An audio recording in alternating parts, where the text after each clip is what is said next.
شروع اللہ کے نام سے جو بڑا مہربان نہایت رحم والا ہے۔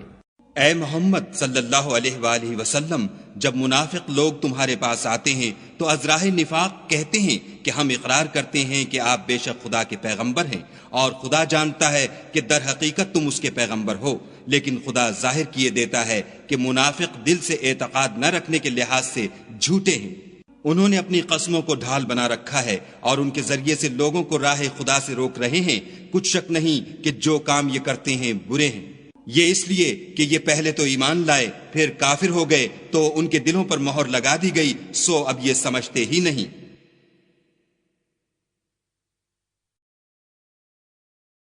اور جب تم ان کے تناسب اعضا کو دیکھتے ہو تو ان کے جسم تمہیں کیا ہی اچھے معلوم ہوتے ہیں، اور جب وہ گفتگو کرتے ہیں تو تم ان کی تقریر کو توجہ سے سنتے ہو، گویا لکڑیاں ہیں جو دیواروں سے لگائی گئی ہیں، بزدل ایسے کہ ہر زور کی آواز کو سمجھیں کہ ان پر بلا آئی۔ یہ تمہارے دشمن ہیں، ان سے بے خوف نہ رہنا، خدا ان کو ہلاک کرے، یہ کہاں بہہ کے پھرتے ہیں۔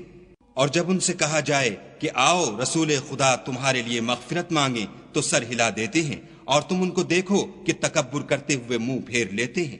تم ان کے لیے مغفرت مانگو یا نہ مانگو، ان کے حق میں برابر ہے، خدا ان کو ہرگز نہ بخشے گا، بے شک خدا نافرمان لوگوں کو ہدایت نہیں دیا کرتا۔ یہی ہیں جو کہتے ہیں کہ جو لوگ رسول خدا کے پاس رہتے ہیں ان پر کچھ خرچ نہ کرو، یہاں تک کہ یہ خود بخود بھاگ جائیں، حالانکہ آسمانوں اور زمین کے خزانے خدا ہی کے ہیں، لیکن منافق نہیں سمجھتے۔ کہتے ہیں کہ اگر ہم لوٹ کر مدینے پہنچے تو عزت والے ذلیل لوگوں کو وہاں سے نکال باہر کریں گے،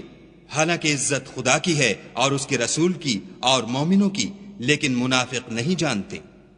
مومنوں، تمہارا مال اور اولاد تم کو خدا کی یاد سے غافل نہ کر دے، اور جو ایسا کرے گا تو وہ لوگ خسارہ اٹھانے والے ہیں۔ اور جو مال ہم نے تم کو دیا ہے اس میں سے اس وقت سے پیشتر خرچ کر لو کہ تم میں سے کسی کی موت آ جائے تو اس وقت کہنے لگے کہ اے میرے پروردگار، تو نے مجھے تھوڑی سی اور مہلت کیوں نہ دی تاکہ میں خیرات کر لیتا اور نیک لوگوں میں داخل ہو جاتا۔ اور جب کسی کی موت آ جاتی ہے تو خدا اس کو ہرگز مہلت نہیں دیتا، اور جو کچھ تم کرتے ہو خدا اس سے خبردار ہے۔